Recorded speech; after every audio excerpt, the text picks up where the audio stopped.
Meeting is being recorded. There we go. We have a recording in progress, which means that we're progressing.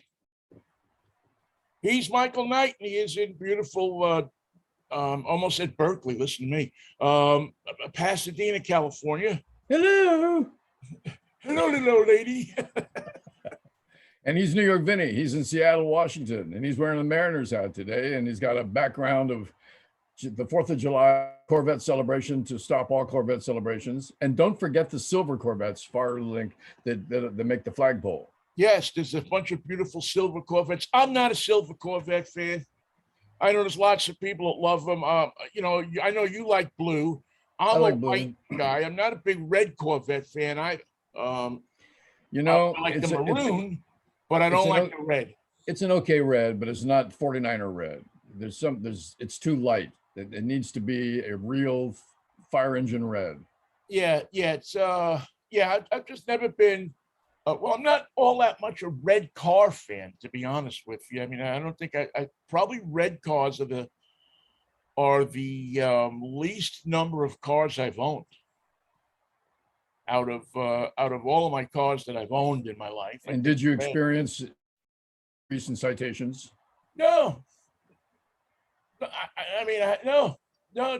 It just doesn't appeal to me. It doesn't appeal to me as much as a beautiful black car, or a beautiful white car. I'm looking at the blue Corvettes behind you. It's a little bit darker sometimes when you see the blue that they use on the Suburban, the Secret Service blue. And I mention that because in your experience, is it easy to reach the driver? Can you grab the driver around the neck in a Suburban and a normal Suburban?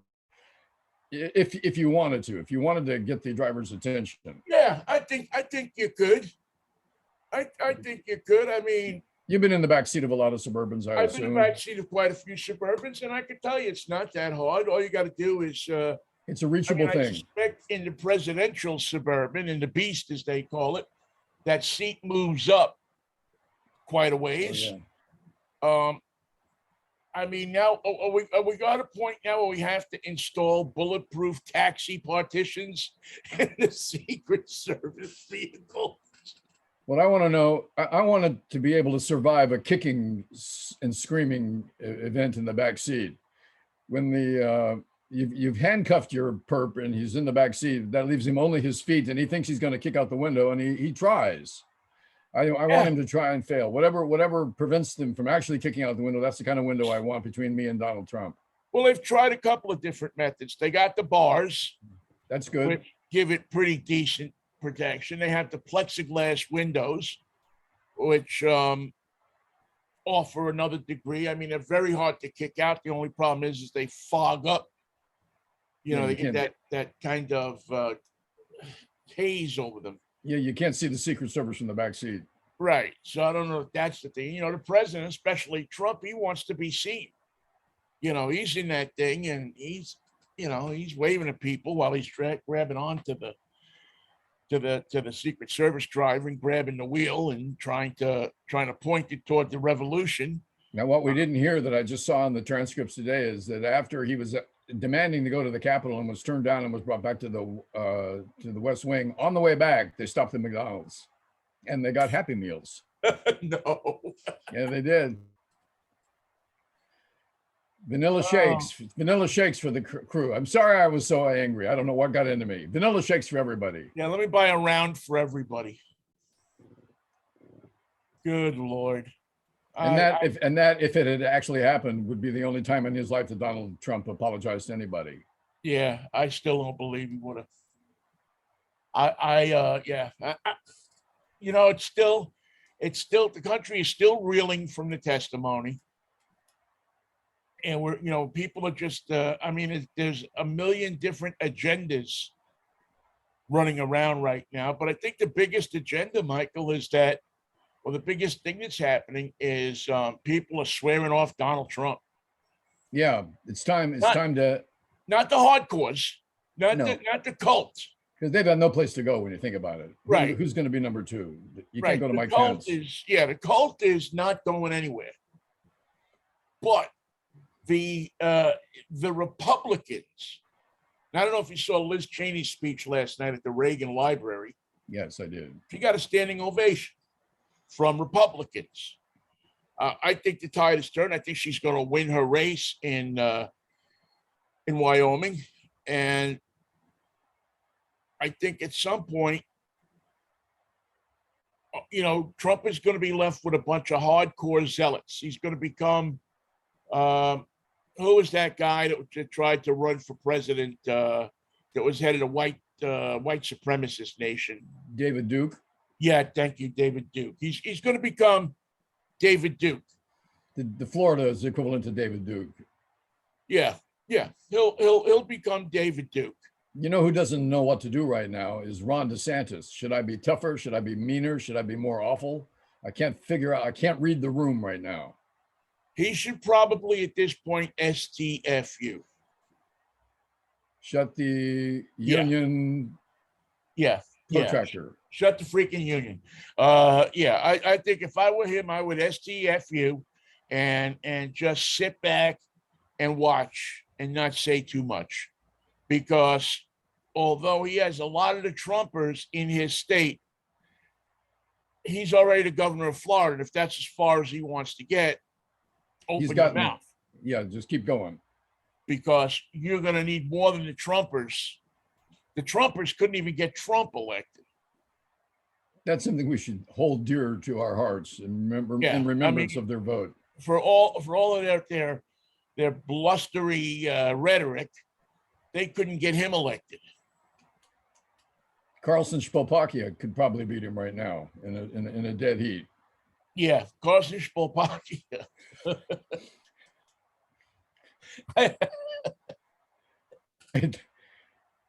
It's one of Vinnie's greatest creations, the character of Carlson Spolpakia. Tucker Spolpakia.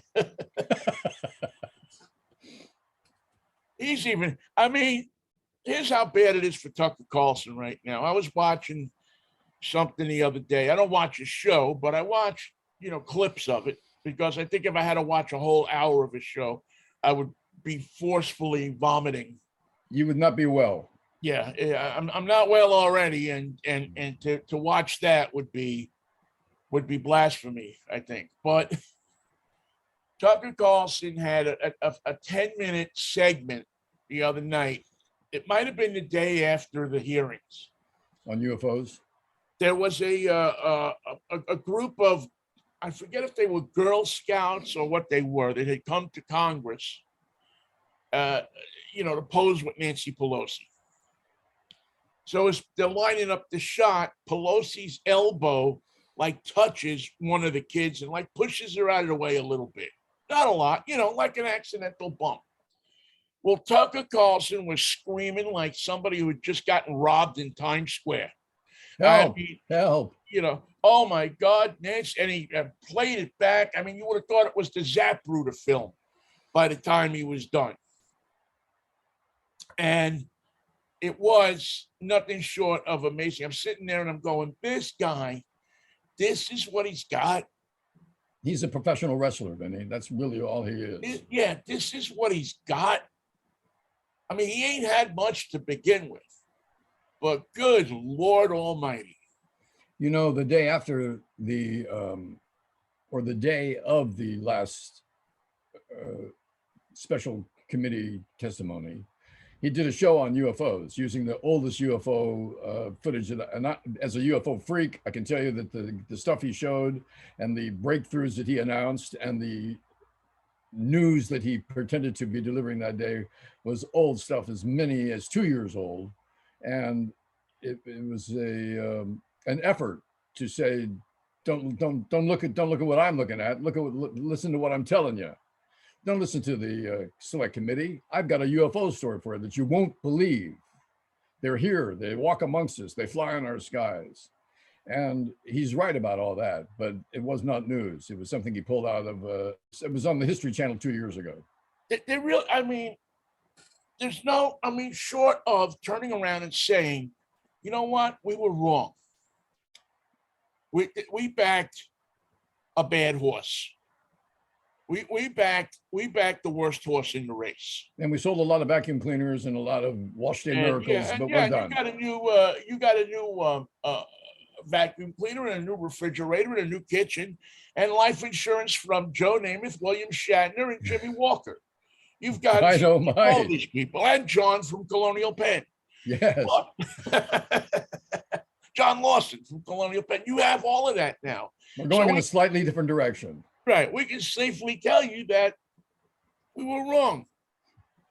You know, they had their political pundit yesterday, their paid political advisor, told them that Trump was in trouble and that the times had turned. And the Fox anchors had no idea what to say because they don't have questions. They just say what they're supposed to say. They just Hamina. very good. Thank you, Mr. Cramden. And we'll be That's back what right they after got. this. That's what they got. And that's what That's they had. They got hamina. You should do the shows live from the Brooklyn bus station, the Ralph Cramden station. I read it's the Ralph Cramden or the Jackie Gleason. I think it's the Jackie Gleason station. But that's what the Jackie Gleason garage. That's Yep. what they ought to do. Because they have nothing. And think about how hard it's going to be for them, because way back in the annals of time, all those people used to work in local television somewhere. They used to have to put together scripts. They used to have to have pieces. They used to have a segment and a rundown and a show. And now they don't need any of that. They just tread water all day long. When the news actually breaks and they have to cover it, it's hard fitting out the who, what, where, when, and how. Yeah, it's really it's pathetic to see. Well, no, actually, it's not pathetic. It's actually good to see how far. Now, I'm not saying that they've fallen, and it remains to be seen. I mean, they're going to have life because there's still enough people out there who believe what they're saying. Yep. No There's matter still what they enough say. people out there that consider these people to be political televangelists, which is really what they are. Yep. There's enough people that believe all of that and will pay. And, they've all made enough money that if they walk away from it tomorrow en masse, so what? And the worst thing that could happen is you get yourself a radio deal for 12 stations. You make a couple $1 million a year. You don't even have to get out of your bedroom in the morning. And life is good. And that for radio is about as good as it's going to get. I don't know that radio is going to survive this period well at all, because what's radio going to do when this product that they've been foisting on us for all of the Trump years, and as far as Rush Limbaugh was concerned before the Trump years, the level of hate talk that turned America into a cesspool of GOP political evilness.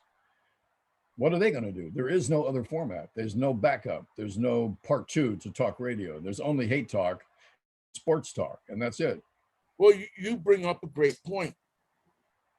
And it's a point that really bears looking at for people like you and I who have spent a long time in this business. What alternative is there for somebody who owns a radio station, or a group that owns a radio station, or a big company that owns a radio station? What is the alternative for them besides putting these clowns on the air? Because I think if you do find something that will entice people, will make them listen, that maybe you can get them to drop half of these stations. But but they're so enamored of the hate.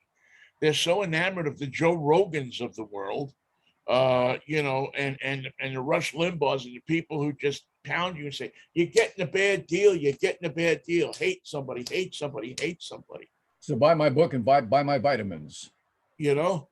And I think at some point, do station owners, what do they do? What does Clear Channel do? Business radio. Hey, it's business radio. Good morning. Good morning. Yeah. I mean, what else goes in there? You're right. If it's not sports. So you're going to wind up with either 25 sports stations in a town. And look how much there is to talk about if you choose to not to talk about politics. If you choose to talk about political developments, perhaps your focus is going to be on how it affects your town, what's going on in your town. You know what the headline is in the LA Times today that I bet Hate Talk Radio won't touch today? COVID has returned. The workplace infection is rising from 300 to 500 to 600 a week within the county of LA. and they expect it this summer. If we've got it, don't you think you've got it? Don't you think New York's got it? Don't you think Denver's got it? Yep. That's And the people are situation. acting like it's done. It's gone. And I fear that it's going to come back, and it's going to come back big time, because we're all in airplanes. We're all on each other's asses in airports. We're all acting like It's over. We're done. I have a family member who has COVID and was told by his employer to come back to work. It's good enough for us. If you got some good COVID, bring that good COVID in here now. So that's what you have going right now. You have companies who are telling employees, well, listen, if you got it, it don't look like it's that bad. Come back to work. Stay in your office. Yeah. Stay out of the break room. Wear a mask. Don't worry about it. You have people who are COVID stressed, and they're all saying, I'm not going to wear a mask. I'm not going to look like an idiot. You have public officials who are sick of getting death threats from idiots who don't want people to wear masks for whatever reason. Well, when you go to Dick's or you go shopping, you wear your mask? No, I didn't. I wear it when I go to, it's interesting. It depends on the store I'm going to. If I go to Trader Joe's, because it's a small store and people tend to be on top of each other, I wear the mask. If I go to Costco, I'm less likely to wear the mask, because to me, it's a bigger space. I do absolutely still social distance from people. Not too close, please. Yeah, keep your distance. Don't come up, stay away. But and it's funny because I've been wanting to go. I haven't gone to a concert in a couple of years, and I wanted to go last week, and I saw how close everybody was sitting. Oh yeah, standing in a crowd. I don't know. I just there's something inside of me that says maybe you don't want to go. Maybe. And the trouble is, if you went, you couldn't enjoy yourself if you had like even 30% paranoia about having done the wrong thing. Yeah, I mean, we're in a place where, if you're smart, if you're educated, if you read, if you know that this thing is not over. If Mick Jagger can get it, and the vice president can get it, and anybody that you can name can come down with it and survive and not suffer from it because of the vaccinations, then certainly there's no way to make the argument that the average person at Trader Joe's or Pavilion's market is protected in any way unless they protect themselves. Well, I think too, Michael, that there's a prevailing feeling among people, and again, that, hey, we're all going to get it. Yeah, and it'll be fun. We're all going to get it anyway, so you may as well get it now. And if you're going to die and get out of the way. I think that's really one of the sad things about this country. It's just that with everything else going on, COVID doesn't even make the news anymore. No. COVID does. It doesn't. Maybe you get it on the local news, but it doesn't. And if you see one of those COVID doctors on CNN, the message just goes right over your head. You've heard them talk about both sides of the coin now for 3 years. What do they have to say now that's worthy of your attention? Right. You've heard it so much that you're immune to it. You don't listen to it. You say, hey, you know what? I got a mask on the directional turn signal stalk of my car, and maybe I'll use it. Maybe I won't. It just depends. I'm just going in the store for a minute. COVID can't get me. And you know what? To be fair, I need to pay more attention to that. Hang on. I need to pay more attention to that as well, because I at times am lax about it. And I need to, because again, if I get it, I'm probably in trouble. Well, I think the precautions you've taken are going to be enough to protect you. That is, you got street level smarts, Vinny.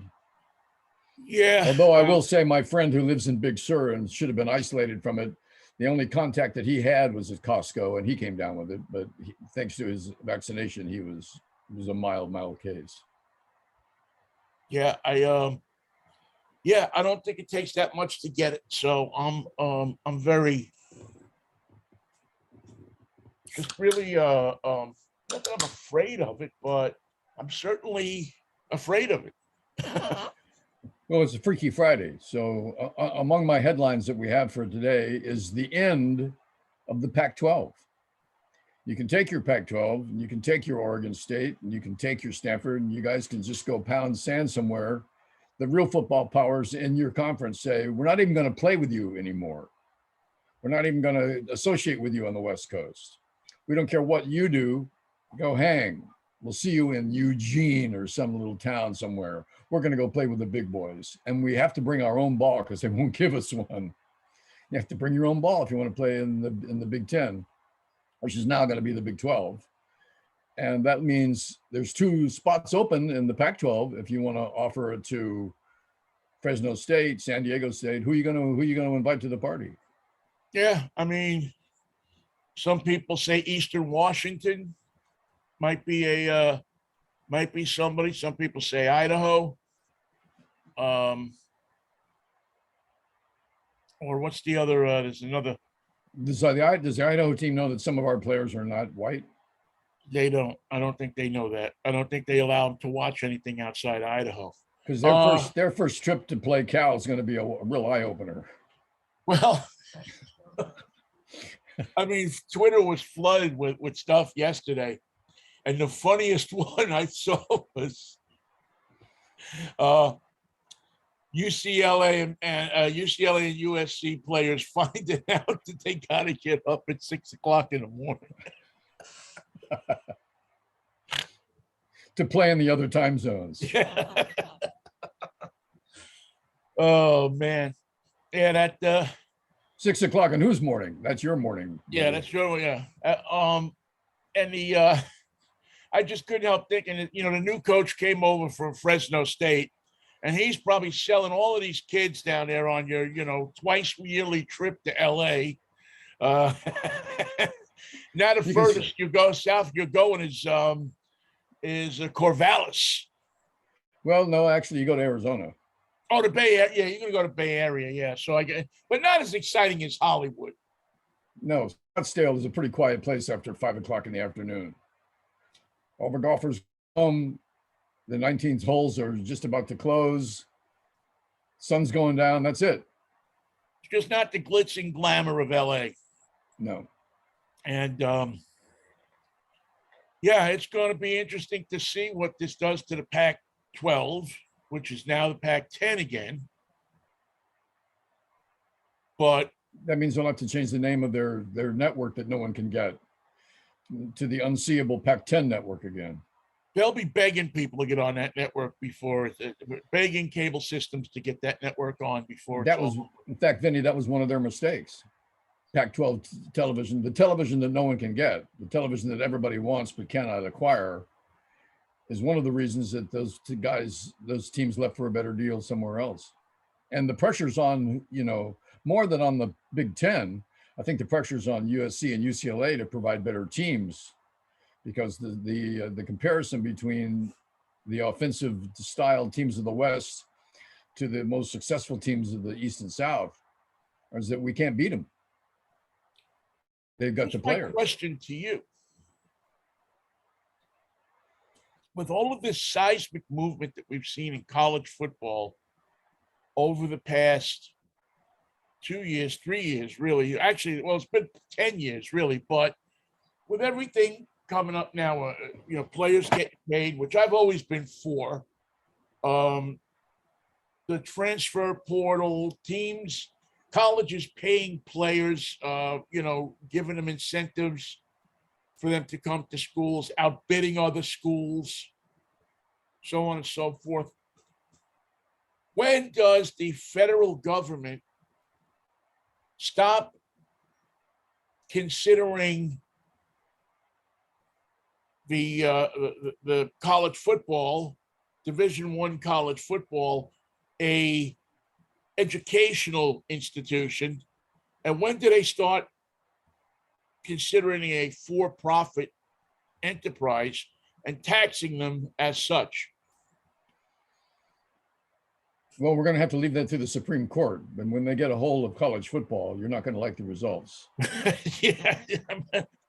I don't know about you. As the Supreme Court, I feel like I'm living in 1972. I mean, I'm going outside. A woman can't get an abortion. Some guy's walking around the street with a pearl handle 6-shooter, and that car outside is spewing out fumes out the back. All the better to see you with, my dear. The only thing I can think of is that, the sex was a little easier to get in 1972 than it is now. That's about, that's an upper, as it turns out. It wasn't going to last that long, but we'll see. The Supreme Court will put their hand to it, and I'm sure colleges will be teaching compulsory religion. There'll be elements to your scholarship if you're a football player that must be. You must answer the following questions in a certain way to the satisfaction of the Supreme Court committee. Though it's going to be harder to graduate, and it's going to be harder to get your scholarship honored if you can't be the kind of citizen the Supreme Court insists that you be. It's just such a mixed up world right now. I mean, there's no part of our lives right now that isn't touched by the insanity we see. Everything ground up. Yeah. I mean, it just doesn't seem, it doesn't seem real at times. And I got to be honest with you, there's a lot of times when I go through, you look at it, you start to get stressed, your ability to take things in because it comes at you so much really starts to wear on you a little bit. You can't breathe. But even no matter how bad it gets, you can always go over to Matt Gates' house with the film crew, give him a minute to collect his thoughts, and just, I don't care what. You'll have to get online. You say, I don't care what it is, but could you say something outrageous and disrespectful and rude all at one, if you can? Just give it a thought. I'll help you if you need that, but you're so good at this, Matt. And we're just going to run it as Matt Gates says today on, we'll send it to the local news, and then I'm going to sell it to Fox. Well, why do we give these people airtime? Why do we give these psychopathic people that want nothing but to get airtime? Yep. But want nothing. They're not public servants. They're not people who care about this country. They care about making a buck. And they'll say something, and their thoughts don't have to be focused. They don't have to remember what they said last week. They just start with something new and outrageous this week. Marjorie Taylor Greene, what do you got on your mind? And we really don't care. Just anything will do. I don't know, Michael. I just I don't know where or how or what's going to change it. I mean, it's July 4th coming up here, so it's time to reflect. I think I like to reflect on this country every July 4th and think about things and think how, what you can do to make the country better. 234 years now. That's how long I've been thinking about it. I said to Washington on the 1st, I said, what are we doing here, George? And George, I always wanted to, you look great in those boots. Just wanted to say. Yeah. The wig looks good, George. I got to tell you, the wig looks masculine. But I just wonder, where are we going? Are we going anywhere? Or are we just going to be stuck? Are we all, almost 300 million hamsters, 300, whatever it is, million hamsters in a big wheel? Well, the way we look back at the Civil Wars, we just see it as a moment in time. Everybody disagreed. We had a war. It was over. The North won. Next case. It never went away, but that's the way we look back at it. Now we'll look back at the Trump division years when the GOP went crazy, when it went off the rails. when they couldn't be reasoned with, and the Proud Boys were arming them, and they were marching on Washington. And finally, the tide turned, and people no longer voted for the GOP, and it became a weekend party, and it became a memory of its previous self. And there'll be another party, the Bull Moose or whoever they're going to take their place, and we'll look back at this as third times. This is how America divides itself and can't get a grip on reality. And then we just move past it, and the people that lose the Civil War get left behind, and the people that lose the GOP war will also be left behind. And I mean left behind. It'll only be history that will find any interest in them. And the Proud Boys of Idaho can get together on the weekends and remember the good old days of Donald Trump. But those are going to be like reenactments of the Civil War. Remember, Yeah. you remember when we used to march for Trump? We had Trump signs and Trump flags and stuff like that. We had such cool stuff. We had T-shirts and hats. Let's do that for the weekend. Let's reenact those days. Let's get together and remember Donald Trump. As soon as you said that, that's exactly what popped into my mind. It's just going to be fields in Idaho where they'll have like, you know, a mock-up of the Capitol building. You know, there and all these people will get together and they'll reenact going into the Capitol building, and they'll have some guy dressed as Mike Pence, and they'll be running through a hall or something like that. And And Freddie, they'll charge like $50 admission to get in. you know who hates that game is Freddie, because he always has to play Capitol Police. He's got the hat and the shirt. And I was Capitol Police last year. Why do I always have to be Capitol Police? Yeah. Freddie, you just stand over there. One shot with the bear spray, I promise, is all we'll give you this time. Not like last year when we got carried away. We sprayed you a bit much, and we shouldn't have sprayed you so much. I'm sorry about that. When do I get to play Trump? I'm always Capitol Police. This is just such bullshit. Last year you had to play Roger Stone. That was good because he gets pardoned. Police. He got a I want to pardon. play Trump. I was watching one of the stupid shows I watched to take my mind off of things. It was the stories of the ER or something like that. Right. And it was a group of Civil War reenactors that I guess one of the guys got hurt. And so they all in uniform bring him into the hospital. And, you know, they're like military, you know, they're in their minds. You're in the Army. They're in the Army.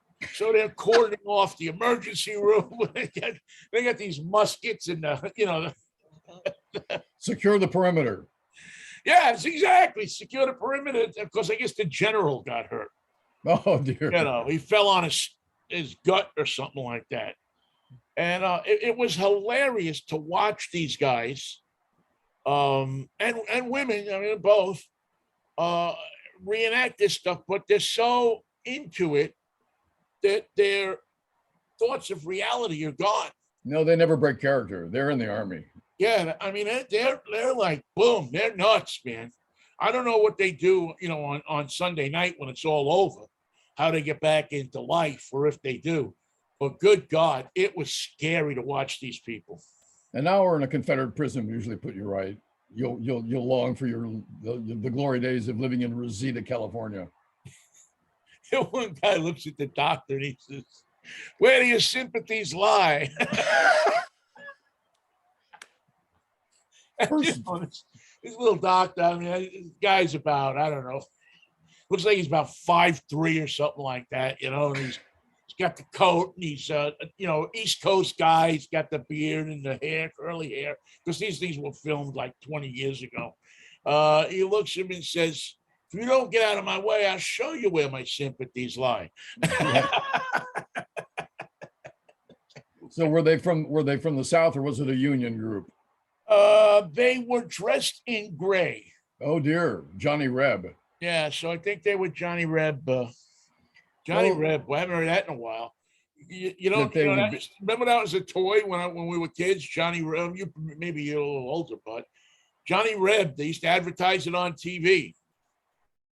Got a Johnny Reb.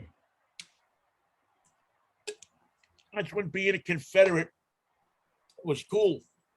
When we were kids, you know, my father put us in the car and took us down to all of the battlefields and everything like that. We went to Gettysburg and James, all those places where uh, where there were battles and all that stuff. He was into that stuff.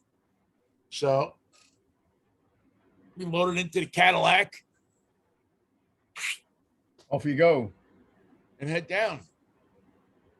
And sometimes you don't have to go far. There's a Well, in New lot of York, battles in the north. no, in Yeah. New York, you could go right to, you go to Yorktown. There's a big battle up there. You could go to the Delaware River. You could go to, there are several places in New Jersey. Yeah, we'll say, can you see right down the road? Yeah, up to Vermont, which isn't that far. We went up there once to see where Ethan Allen and the Green Mountain Boys. Nobody wearing gray up there. No, they were all in blue. No, we tended to go to places that were blue. Well, my old man was not a fan of the South. He didn't like the South. He didn't like the people. He didn't like much about the South. He hated driving through it. And you can't fool a New Yorker. There's just something wrong about the South. There's many things wonderful about it. There's a lot of poetry and music and romance that have come out of the South, but everything sooner or later is tinted with a lot of self-hate and a level of judgmental insanity that they will not lay down for. They will not abandon it. They will not give it up. Oh yeah, it'll be theirs forever. He used to drive to because my grandfather lived in Florida, and he used to drive down to Florida, and there wasn't a time that he drove down and he didn't come back and he was just seething, just like because almost every time he went down, he got a ticket, either in North Carolina, South Carolina, or something. And this was before 95 was completed, so you had to get off and take some of the roads. I remember he got into a fight with somebody. Once my old man liked to fight. Got into a fight with somebody somewhere down there in Georgia, I think, because they served them eggs and they put grits on it. No. And he says, "What the hell is this?" Well, it's grits. It looks like somebody puked on my eggs. And I did not order your country puke. I did not order. Well, so you're in the South. Yeah. Take this back or I'm going to come over that counter and kick your ass. If I were to receive grits on my eggs, I would just say more hot sauce, please. Well, yeah, there's no way to get through this. My father wasn't normal. A normal person would have either ate it or said, excuse me, I didn't order it like this. Or they would have known to order. But my old man, he didn't have that. He didn't have that thing wired into him. He was just, what the hell are you doing? You're trying to jip me. You're trying to fool me. You're trying to, it was, yeah, bad news. So that must have been Georgia. Yeah, that was Georgia. Well, yeah, you get grits once you get into Virginia.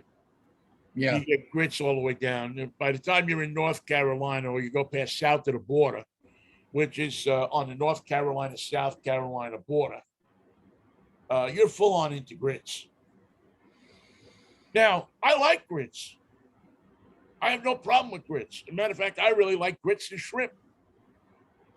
Well, grits need a little more in the way of taste. That's why I can't begin to think about grits without a good offering of hot sauce. Yeah, there has to be something on them. Yeah, but I don't rebel from grits like my dad did. He, for whatever reason, he just Wasn't having it. Well, I think it was what it represented too. Again, he just didn't like the South. He thought that people in the South were anti-American. It's funny, as much as I talk about my dad and that he was a racist, and he would complain about the way they treated black people down south. He saw that it wouldn't be long before they treated him that way. That was what he didn't like the idea. He wasn't pro, integration or anything like that.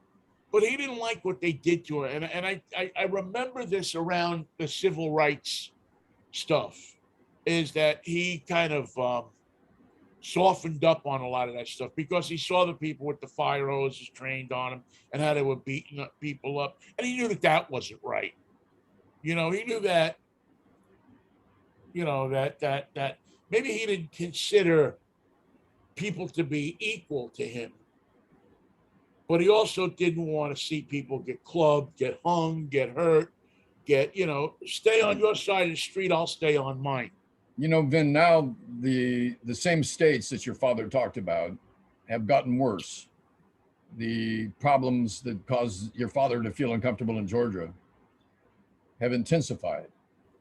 And if it wasn't for business or some important reason or some sports event, for instance, we might cover, I just would not go to those places because I don't want to. One, I don't want to be there. I don't want to be part of their vibrations, and also I'm gonna stand out. I know for a fact that when I walk down the street, they're gonna know that I'm not from there. Yeah, it's different. I mean, I guess some Worse. parts are better than others, but I did some traveling in the South when I lived in Pittsburgh. It's not far. I mean, the South really is, the Mason-Dixon line's 20 miles away. I would call West Virginia the South. Yeah. And I went to West Virginia. I went to, I traveled all through the South. I went down to the Blue Ridge Parkway, went to Georgia, went to all the states, Florida. I mean, everything. Tennessee, Kentucky, everywhere. And it's just different. It's different. It's just different. And it's never going to be right. It's never going to get fixed. Yeah. If you have a car with plates that aren't from one of the states down there, as I almost always had. Michigan plates, hello.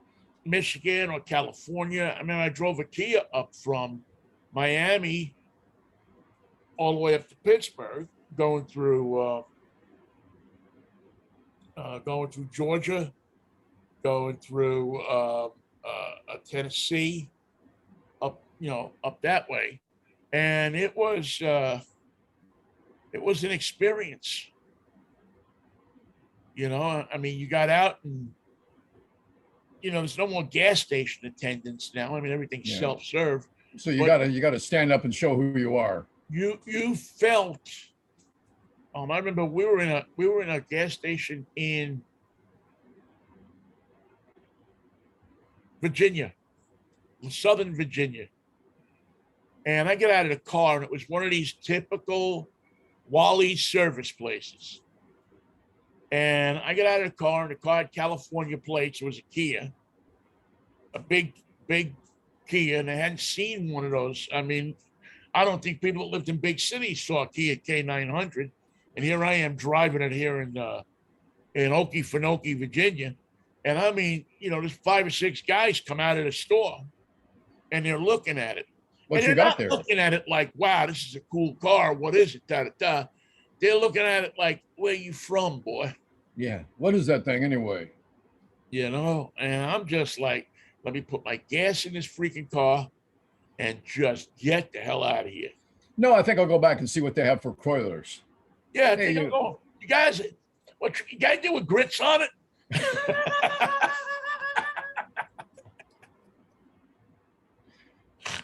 Where do you guys get your bagels? And I'm trying not to even talk because I figure once they hear me, I'm going to be drugging this. This is deliverance here, man. And none of them, they all walk with the same limp. That's what worried me. You get that limp in 6th grade. Never goes away. They all had the same kind of gait to their walk, slow and limpy. And I was just like, my God, and there's an assortment of old pickup trucks behind this place and everything. And I'm like, oh, man. And I'm looking to go, and I'm like, oh, yeah, well, me, I hate this. I hate to take the interstate. I like to take the roads. I like to see America. God, Lord, man, I didn't want to see that part of America. Take a good look at America. Because America's taking a good look at you. Well, I'm getting a good rectal examination of America right there. It's when you drove away that they asked each other questions like, "Where do you suppose he's? What do you think he was? Do you think he's probably one of them walk-ins from Venus?" Think that's an alien? That's what they look like. On Fox and find out about the UFOs. Hey, listen, I got friends that are from the South, Well, that sounds really good, huh? But I know people from the South. I got friends that came from the South. I mean, I got friends that live in Florida and stuff like that. It just it changes you, you know. It makes you, especially New York people that go to the South. They change, you know. They get weirder. I don't know if it's in the water or what, man. But anyway, You know, you'd be surprised where you feel that. I found it in Wenatchee. There was a guy that owned a shop down the way that would come on my show sometimes. And I said, what the hell is it? What's wrong here? What's wrong with these people? What is this underlying hostility that you feel everywhere you go? What is that all about? And he said, oh, repression. Oh yeah, we that. We all do it. It's repression. We're repressing each other. We're repressing where we live, our experience. We're repressing what we feel about you. We don't like you, but we can't say it, so we don't say anything, and you can just feel it. We're repressing our feelings. it's like a combination of the passive aggressive Seattle Yeah, with the with a little Spokane added for. yeah, with Spokane added into it. Now, you know, it's weird about Spokane. I mean, I got friends that live in Spokane, and I find them to be pretty cool people, but I know that there's a lot of very uncool people that live there too. It's yeah, they've founded the ground. They've taken the ideas that made Idaho white And and transplant. they're trying to work them out in Spokane. And Right. I don't know. I I don't know, Michael. I don't know that this is, when I sit here on July 4th, I just wonder if this is all going to survive as one country. Well, you know, a place as big as LA is not going to go away, and a state and a section of the country in the West is never going to alter. We're on our way to a different future than our poor friends in Kentucky and Georgia and Arkansas. That future is not available to them. They're never going to realize it, and they're not coming with us. They want to stay where they are. And I'm sorry, but where they are is Arkansas. So you got it. You may have the state of Arkansas, the state of Georgia.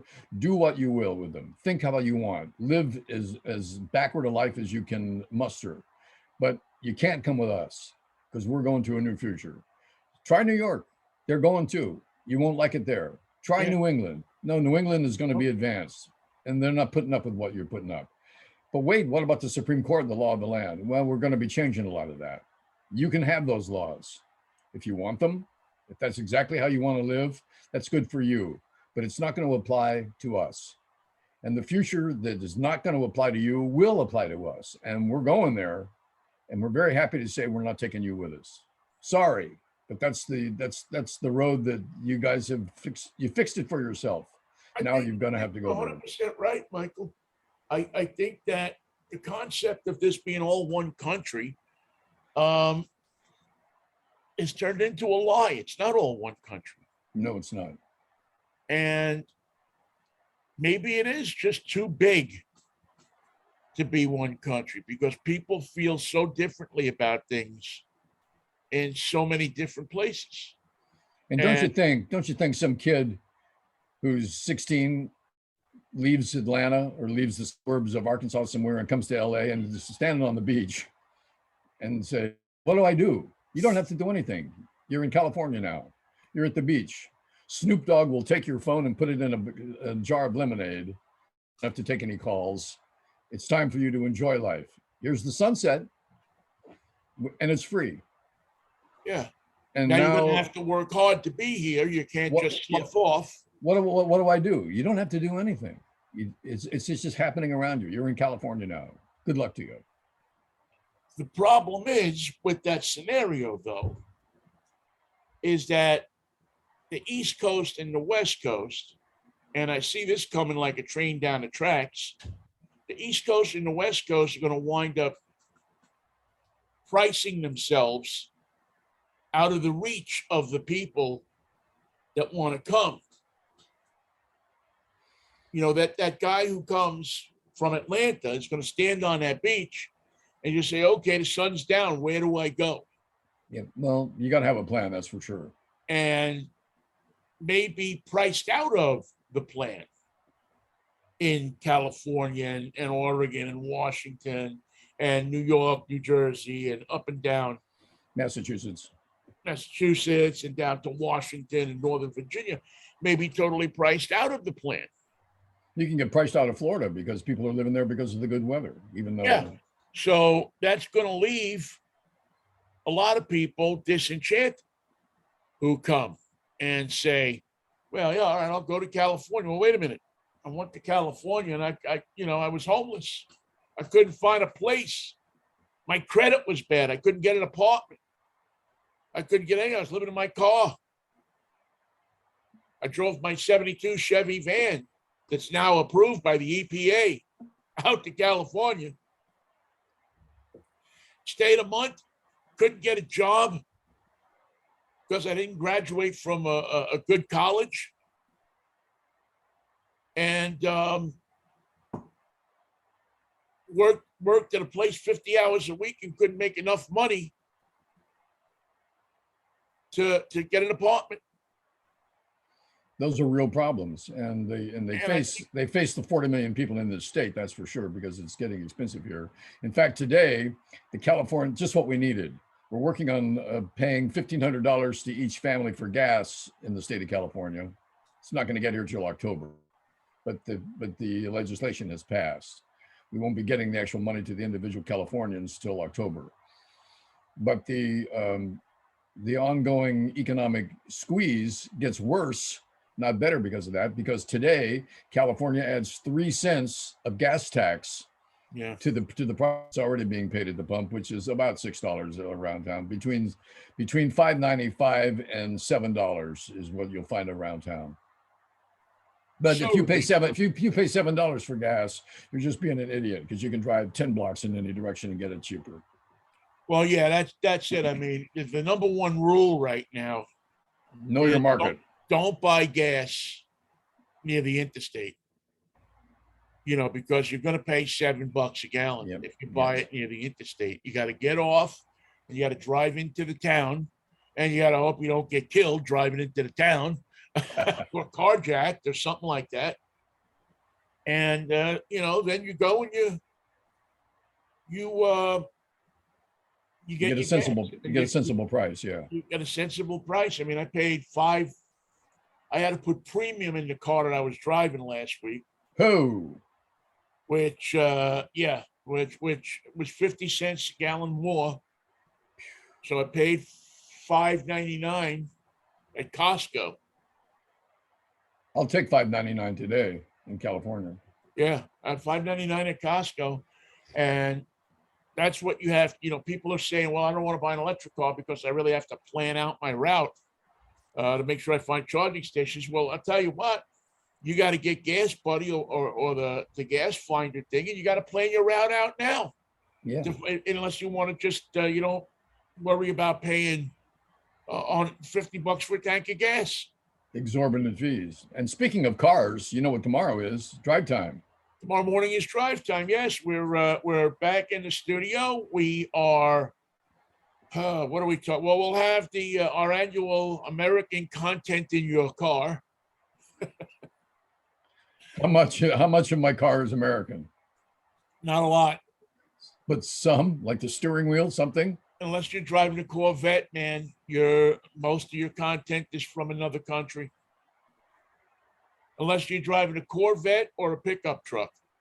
Do the other countries that make cars also outsource their parts like we do? Yeah, it's part of what's going on with cars is that a lot of the car parts came from Ukraine. Ooh, we didn't know that, did we? The chips that they use, some of the parts were being manufactured in Ukraine, and they're not turning out parts right now. Well, they're turning out sergeants and majors and generals. Yeah, people there aren't going to work. Well, some of them are. I mean, some things are still going, but if you're in the eastern part of that country, you got a war on your hands. You're fighting. You're hoping that when you get back home at night, you still got a home there. And according to retired General James Mad Dog Mattis, the Russians are losing this war. He says we're watching the Russian Empire wither because of their insistence on conducting this war. Tell that to the people in Ukraine. I mean, it's a nice thought, and yeah, maybe they're not winning it because you would expect it that they would have gone in there and rolled over Ukraine like in 20 minutes. But nothing's happening. It's an awful war, but it's at a bit of a stalemate. But yeah, but the people in Ukraine, and you got to give them a lot of credit, are preventing that from happening at a great cost. And they don't have any choice anymore because that country's not a country. From border to border, it's no longer a nation. It's just a war zone. So anyway, so we'll talk about that. We have the 10, because I know that, 4th of July, everybody goes to things, right? So sure, we've dug out the 10 largest parking lots in America. In America? In America, yes. Where's the largest? Well, I don't want to give the largest away. All right, what state do you think the largest is in? It's in Georgia. Arizona. Whoa. You'd have thought you would have thought that it would have been like LA or something, right? But I guess land is too valuable in LA to keep it at the parking lots. Yeah, we got to go down. You got to dig a hole and make a garage here. The largest parking structure in the United States, I've been doing some research on too, and that's an interesting. That one is in a very interesting place. Minnesota, Florida. Largest parking structure in the United States is SeaTac Airport. Oh, wow. Why do they need so many spots? Because people want to get the hell out of here when it's raining. Who are those three guys that just left? That's the Mariners outfield. They can't wait to get the hell out of here. They just took off. So yeah, best part about being they tell you the best part about being a Mariner is the road games. Man, anyway, well, but you know what? They had a nice road trip. Now they've come home and they're doing okay at home. Maybe the worst is past. The worst is behind us. I mean, I hate to say this, but it kind of rests on the shoulders of guys like Jesse Winker and Ty France. And some of the pitching, Logan Gilbert and those guys, when they're good. And I'll tell you what, this kid, Julio Rodriguez, I wish they'd stop calling him J-Rod, but he's something to see, man. He really is. Not just his hitting, but his enthusiasm. What about Santana? Is he going to be welcomed? Who's that? Santana, who was just traded from Kansas City. Oh, I didn't see that. I guess I didn't look at it this morning. Yeah, you got a new Mariner. Oh, good. Who knew? I was reading an article on catalytic converter theft. That's good. Get me one, can you? In pink or baby blue. Well, we're coming up on the time last year where, if you remember, the Mariners made that big trade. They got rid of their closer and they got rid of a couple of guys, and everybody wrote them off. Right. Everybody was saying the players were pissed off. The manager was everybody. It looked like it was all going to fall apart. It was a fire sale. And once they got the hurt of the trauma of that trade out of the way, they kicked butt the rest of the way. I don't know if that's going to happen again this year. They have if they want to make the playoffs, they got to go something like, 55-30. But you know what? They won 5 out of 6 on the road trip. The A's have come to town, and I think they've won 3 out of the 5. I think they got 5 with the A's. They've won 3 of them. Well, then this one, if they're on a win streak, this won't come as much of a surprise to them. But the team with the most runs usually wins. And I recommend ball if you want runs. That's just my advice to the Mariners. It's the same thing I tell the Giants. They just won't listen. Well, it seems that the team that has taken that to heart is the great collapse of last year all over again, the Mets. Although They don't want to score runs. they've had trouble scoring runs lately. They still have the best record in the National League, or maybe that they're right there, one or two or something like that. I didn't look at last night's results, but the owner of the Mets yesterday took to Twitter and said, in essence, CTFD, calm the freak down. I know, but this isn't last year. I didn't own the team last year. This is this year. This is my mistake. If you think it's a mistake, it's my mistake. Not yet. Yeah. Don't. I mean, he stays engaged with the fans, and I think that's a wonderful thing, and not in the way Steinbrenner stayed engaged with the fans, Yeah. but in the way that a normal human would stay engaged with people. So, Well, are you still in first place? oh yeah, they're still in first place. I mean, the Braves have been playing out of their minds lately, but Scherzer had a good start last night. He went 4 innings. So he's on the way back. He, in the minor leagues, he's on his rehab. DeGrom is, so I mean, they've been in first place without arguably the 2 best pitchers in baseball. It's not easy to do. So, wait till these guys get back, and see what you got. You got to score some runs. You probably need another bat in that lineup. Yep. But I think that Where would you put your bat? Third, first, or the outfield?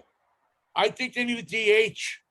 Okay, same thing. Good job. Boy, do I hate saying that, man! I can't believe I just said that. But I can't believe Vinnie just said that. But I think that one of the things they need is they need a DH type DH. Do you think Smokey Burgess would be the guy you're looking for? Or I don't think Smokey's in on this one. I think Smokey is. I think he's more for us for our little game that we had the other day. The Spolpakia League. Spolpakia League. I think. Matter of fact, I think the requirement to play in the Spolpakia League is that you have to wear glasses. So you're going to find Darryl Porter, Chris Sabo, all of these guys that have worn glasses. Lindy McDaniel. There you go. There you go.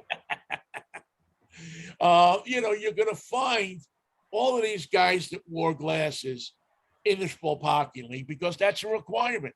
Also in the Spolpakia League. Field a team of 9 some days. Well, you can, if you got a guy who doesn't need correctional glasses, just put him in right field when the sun's going down, and he'll wear his shades on his cap, lose it in the sun, and that's the Spolpakia way. Right, or the flip. I like to flip down. You don't see people wearing those too much anymore. But you flip them down, but they also flip up sometimes by themselves. So you flip them down, look up, they flip up, you blind yourself, you lose it in the sun. Spolpakia. Welcome to Spolpakia. We celebrate art here.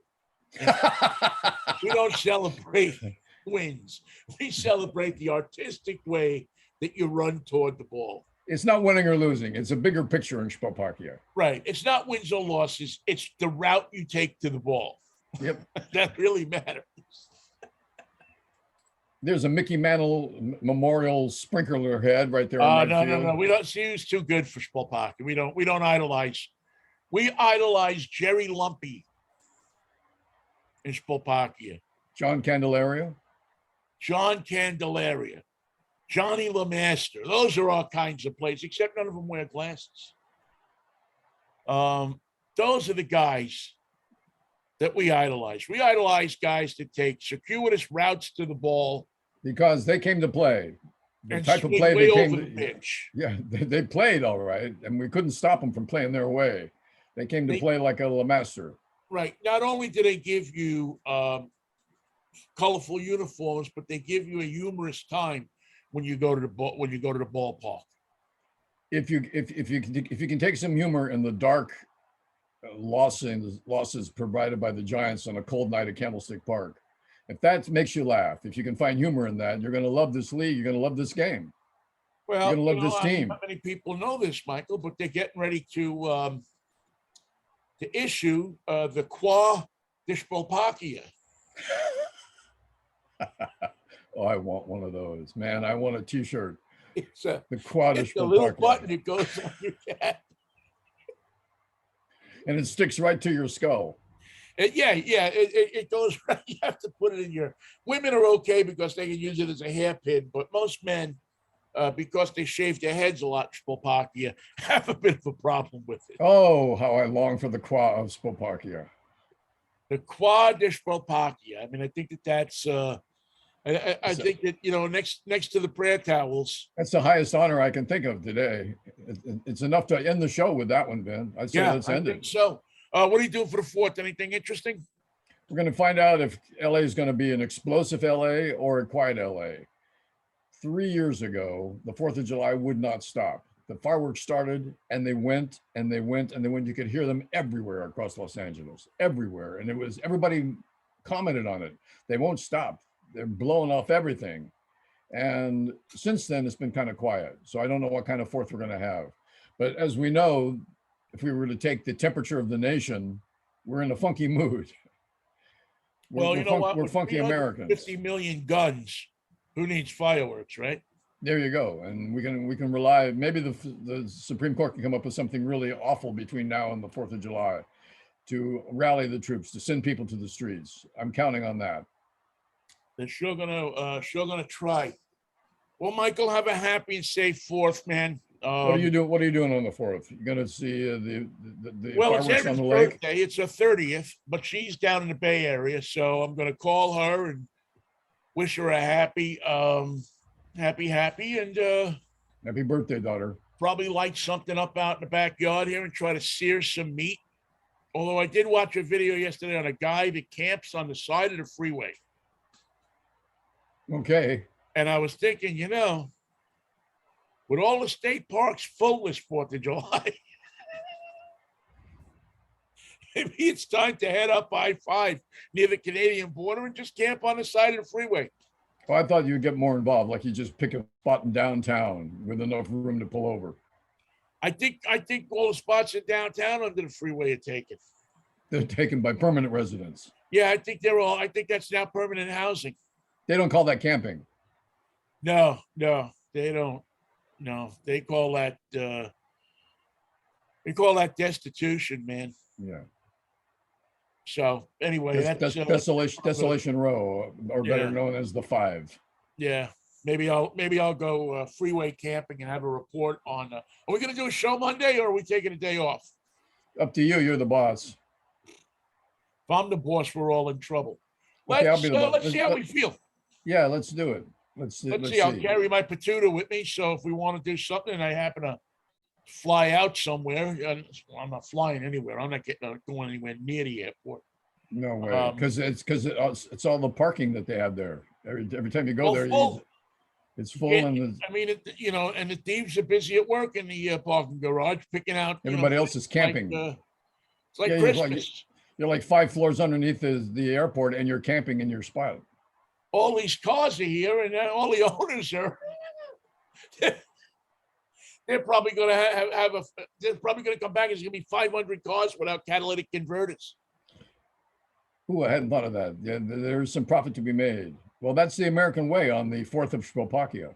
Yes, on the 4th of the Slovakians, I don't think celebrated on the 4th. I think we got to come up with a different holiday for. But they have a 4th every month in Slovakia. Somewhere along the line, it's got to have a 4th. I don't know. You see that? I think there was some scared people in Slovakia said, "Well, listen, the Americans got the 4th. Why don't we come up with something on the 7th?" The 3rd to the 5th. So there is no 4th. 1, 2, 3, 5, 2, 7. 3, 5. Okay. If you're born on the 4th, it's like a leap year. You'll be older than Liberace before you know It's a it. century. You get a birthday. Yeah. So you never get to celebrate your birthday, and you put in the Slovakia home for the wayward fourths. The Slovakia home for the no birthday boys and girls. And Never when girls birthday. don't get a birthday, they get honorary. Oh yeah, that I don't want that. Commodore is my new T-shirt. Got that. I like it. I think that's got that from the Muses. That's a winner. That's a winner. It's a keeper. I'm wearing it. I am, under all circumstances, the Commodore. Mikey, not for nothing, but it really it puts a lot of things out there. I mean, it's got Commodore, so that's you with the grandchildren. Then you have the gay rainbow, which is the lines of, it's sort of the logo for the Commodore 64. right? Then you have 64, which is the eternal question that our generation asks. Will you still Will love you me? still need me? Will you still feed me when I'm 64? And of course, I found the answer out to that. And it ain't pretty. I need you, but I won't feed you. Yeah, exactly. So I think that may be the shirt of the year right there. There's a lot going on in that shirt. Thank you very much. I'm honored. I received it from my support staff. Good, good. A, Well, you a give my Commodore's love only to all a the- Commodore good as the staff. you give my love to the support staff, and you take care of yourself. And I'll probably talk to you Monday. Let's do it Monday. See you then, Ben. All right, Mikey. Take care. Happy 4th of July to everybody out there that's listening. Thank you so much. And we will see you on Monday if the Lord's willing and the creek don't rise. Remember, peace, love, cover your dog's ears for the fireworks, and Manischewitz. What a wine. The 4th of Spopakia. Bye-bye.